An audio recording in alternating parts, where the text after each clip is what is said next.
one of the cast members of SCTV and one of the original Mackenzie brothers. His very own special called The Incredible Time Travels of Henry Osgood premieres on Showtime on March 9th. Please welcome Dave Thomas.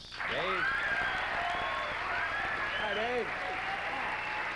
Good to see you again. How are you? Right on. Come on over. That's all right. Nice to see you. You know, here in New York, and I guess maybe other parts of the country, they're still running SCTV on, I think here they're running it on the... PBS. Yeah. Very entertaining program. Oh, thank you. Yeah, it's very funny. Good bread and butter for me, David. Yeah, you folks did a really nice job. Yeah. How you been? You just got back from Mardi Gras. That's right. What was that? Now, why did you go down there? Were you invited, or you just touring? Or? They invited me down to be the king of one of their parades. Now, what does that mean? It means that you ride in a float and throw beads at people that seem to want them. Uh-huh. And I went down there. Larry Bud Melman was down there, too. He's sort of a permanent mascot with this group. I didn't realize that. Yeah, he's a real party monster, isn't he? Bubba Melman, as they call him down there. Sure, yeah. Now, did you start to get into a little Bob Hope there? Just a little? Yeah, maybe I kind of slid into it a little bit. Yeah. And you do Bob, you have a different twist on Bob, don't you? Well, I just got sick of doing Bob as Bob, so I thought it'd be funny if Bob Hope was Scottish, you know, and he was kind of like, "Hi, ladies and gentlemen, this is Bobby Hope coming to you live from Scotland. But I want to tell you that's great, eh? How about that Loch Ness Invitational, eh? Loch Ness, home of long-necked monsters, whiskey and kilts. Sounds like Glasgow on a Saturday night, if you know what I mean, eh? So, I just thought I'd give myself a twist that would make it more interesting, you know? Sounds good to me. You had a baby since we last saw you?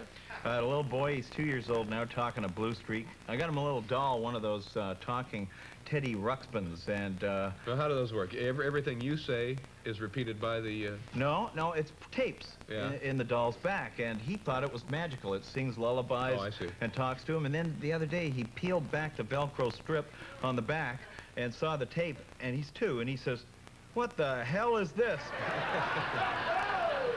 And my wife looked at me and he said, "Where the hell did you get that from?" And I said, "Sure as hell wasn't me." You got to watch what you say. No, you have to be very, very careful. They pick up every undesirable part of your personality. Now, we mentioned the Mackenzie brothers. Now, what became of Doug and...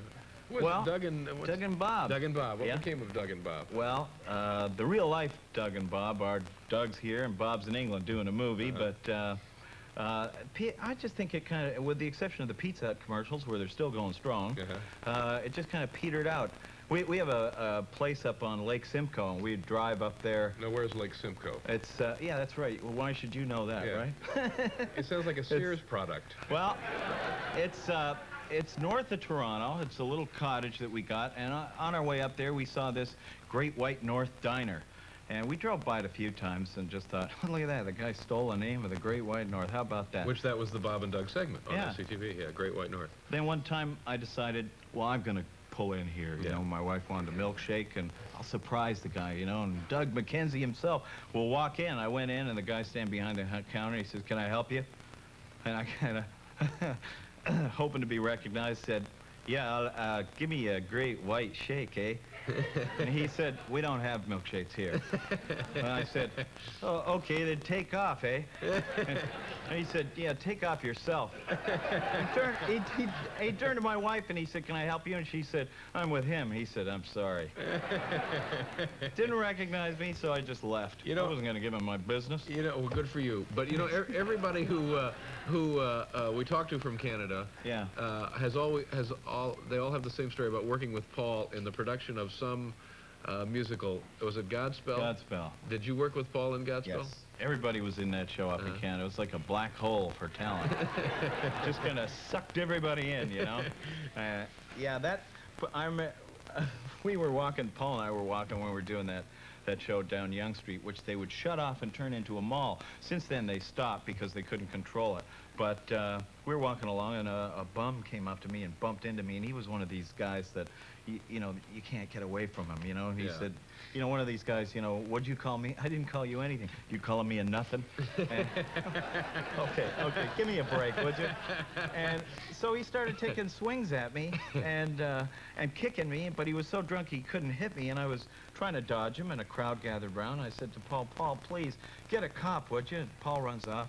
And I'm dodging, and the crowd is starting to get mean now because they see him falling down. They leave him alone, pick on someone your own size. I'm trying to dodge this guy. Paul comes back about 3 minutes later, and he said, I couldn't find a cop, Dave, but I got the best I could do was one of those meter guys. And even he wouldn't come. Yeah, but you left out the part, though, that Dave, for some reason, Dave mysteriously became an Irish person because he got mad at this guy. Sure, and I'll be getting a cup then. You know, for no reason. No, as I recall, Paul, my words were faith and begar. I think I'll be getting a cup. And you, Paul, you actually did find a meter maid? I found a meter person. This man needed a Mountie. That's right. Best We I could ran do. away like the children that we were then. How long was this show in production? 17 years. Yeah. No, 1 year, actually. 1 year, and it just stayed there in Toronto. You didn't tour with it or anything? No. Yeah. No. A lot of fun? Yeah. Yeah, we had a good time. Yeah, and we're still friends, strangely enough. Isn't that marvelous? Who else was in it? Millions and millions of other people. Eugene Levy was in it. Marty Short was in it. Andrea Martin was in it. John Candy? No. No. John Candy was not in it. Yeah. On and on and on. Gordon Thompson was in it. This Showtime, The Incredible Time Travels of Henry Osgood, premieres on Showtime March 9th.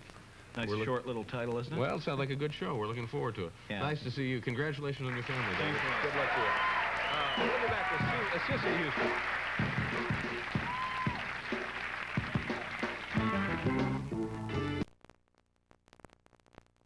$1,000 back on select Chrysler Plymouth models. Read any good microwave popcorns lately?